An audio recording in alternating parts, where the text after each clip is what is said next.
झटपट पटापट कामं केली चटाचट. हाय हॅलो नमस्कार, पूजाच्या मिनी ब्लॉगमध्ये तुमचं स्वागत आहे. आज माझ्या कामाचा स्पीड काही अशा प्रकारे होता, एकदम झटपटनी चटाचट. कारण का रोजच कामं करताना मला कंटाळा येत होता. मग मी ठरवलं, अरे रोजच का बरं मला कंटाळा येतो, कामं नंतर करायची ते आधीच करून निवांत बसते ना. म्हणून कपडे धुवून बाहेर ठेवले, गहू वाळत घातले होते आणि फक्त फरशी पुसायची बाकी होती.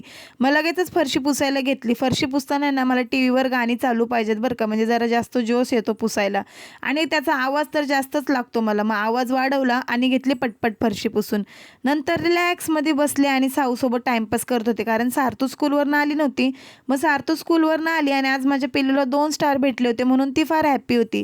मग तिचे लगेच कपडे चेंज करायला घेतले, कारण ना स्कूलवरनं आल्या आल्या ना तिला लगेचच फ्रेश व्हायला लागतं. कपडे 5 मिनटंसुद्धा एक्स्ट्राचे जास्त वेळ नको तिला, लगेच चेंज करायचे. मग चेंज केले, तिला पाहिजे ते कपडे घेतले. तिला म्हटलं खाना क्या, तर म्हटली खाऊया.